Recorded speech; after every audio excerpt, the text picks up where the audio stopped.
So Anyway, now ask me a couple of questions. You a couple of questions. Yeah. So let's go a bit further back. Okay. So you said you don't like dogs as well, but do you like cats? No. Could you explain? Is it for the same reason? Because I only interact with intelligence. Yeah. What about I'm elephants? not into life forms. I might enjoy seeing them, but I don't want to be in a relationship to take care of them and go through all the other things, the baggage which comes when you take care of either animal or a person. Yeah. So have you ever had a pet before? Yeah. Oh, I used to have pets in almost maybe till my 20s. Like I used to be very fond of dogs and parrots. Oh, so what did you feel when those pets died? You know, you must have had an emotional attachment to them because you know they were your pets. You had to look after them. It's kind of At your that time, obligation. yes. At that time. At that Yeah, time. yeah. So what made you change? I mean, the more you understand the nature of the world, the nature of life, and the fact that we're all playing a part, completely programmed, like why you're supposed to behave in us. Like if I see, for example, when I see National Geographic and there's a antelope and the cub is attacked by a predator. So it just tries, and the moment it comes onto the antelope, it runs away, leaving the cub, you know. Now that's a practical aspect of life which you cannot do anything. So many of the harsh decisions when we hear of being taken by world leaders, including terrorists, they're also coming from situations sometimes where you have no choice at the time, but it will be seen in different perceptions. So when I look at it objectively from so many viewpoints, I start detaching from the emotion, because emotion comes only when you strongly feel you're right. I don't believe that. In my shoes, I feel that at that time, but the truth can be completely different. So then you get emotionally detached. Yeah. So When the dog died, for example, when you said, and I might feel sad, but the truth is so many people, so many animals and people die. For example, if I'm giving like a meat to the dog to eat, the meat belongs to a live animal. yeah. And I'm discriminating just because it's my dog and that's someone else's animal. That's God's thing.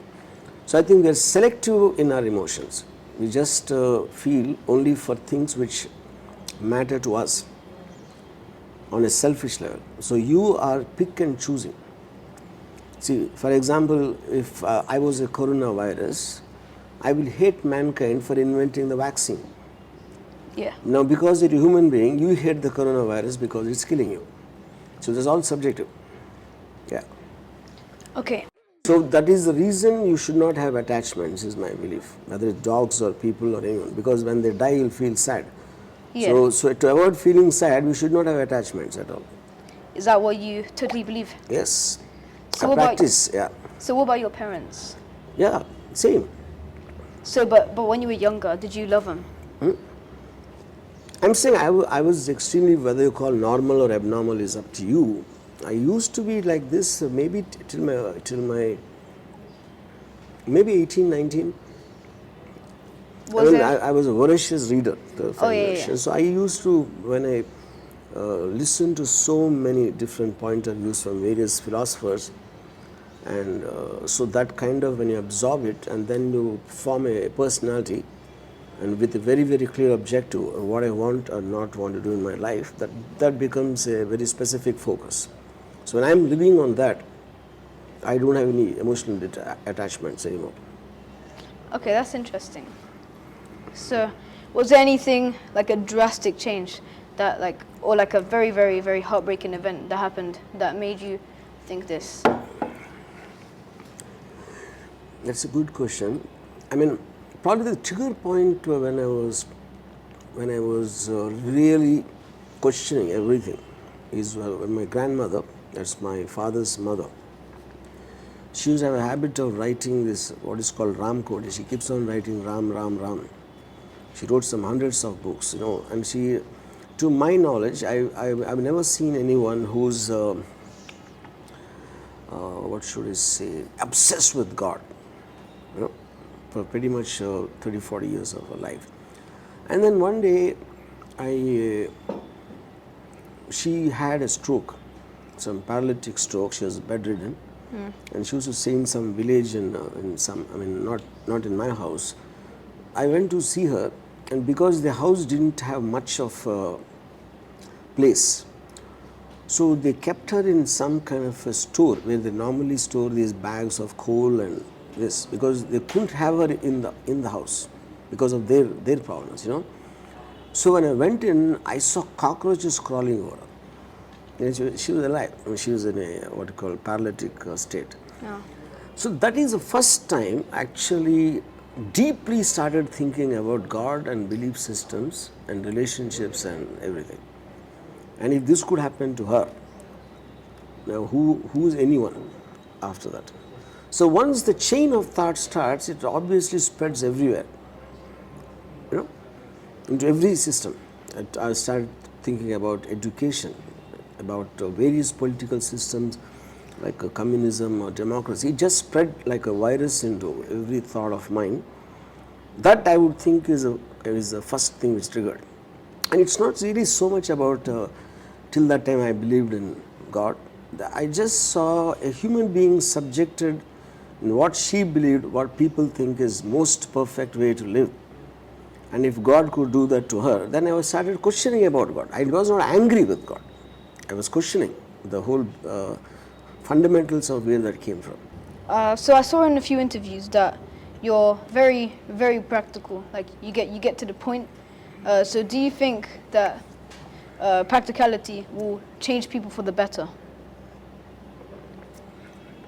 You see, when I'm kind of faced with a problem, let's say, I just think of solutions. I don't think of the problem. I don't worry.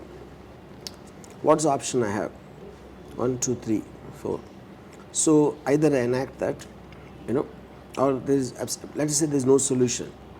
But recognizing that there's no solution is also a solution. Then you have to live with it. You have no choice, you know. But I never worry, because thinking and worrying, a lot of people don't understand the difference. Thinking gives you a solution, gives you an approach, at least whatever. Worrying is about going in circles. Now what to do, what will happen, and this and that.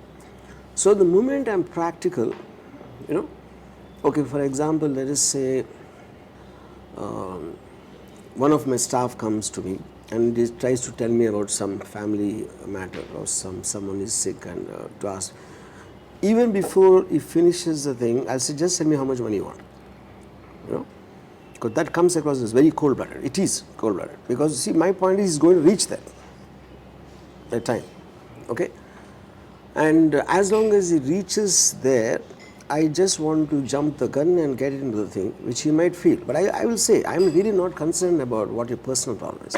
I like you, and you are asking me, I take it for granted you will have a reason. And if I have the capacity, I'll do it. So I'm that cold-blooded. Because I don't want his problem to eat into my life, my time. That's the whole point. Okay.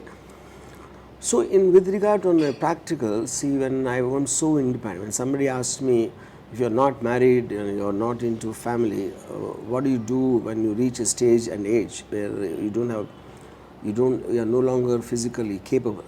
I said, I'll die. I will commit suicide, and in a good way, because life is about living and enjoying.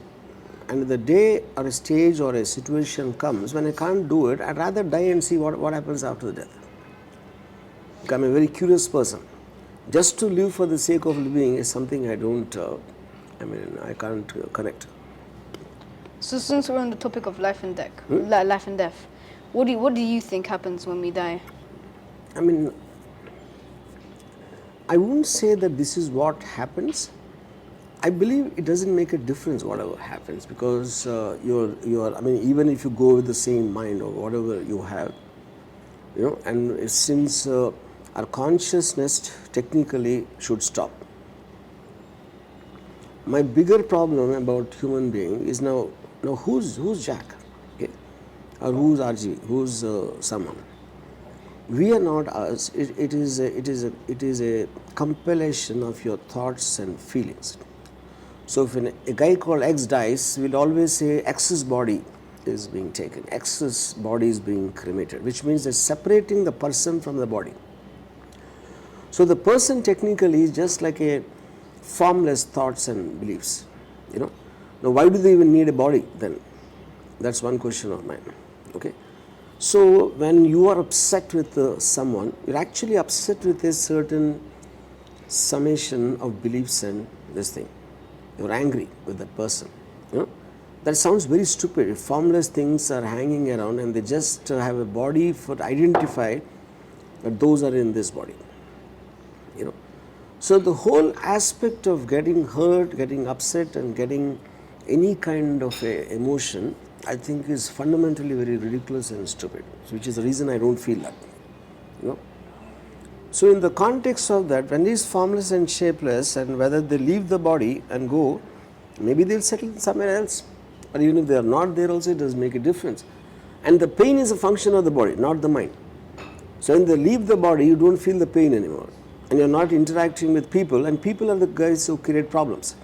So if you don't have people, and you don't have the body which creates pain, then technically you should be the most happiest when you die. And you can just fly around and maybe you'll go to Pandora. Who knows? Nice. So, Did I satisfy with my definition of death? yeah. Oh, yeah.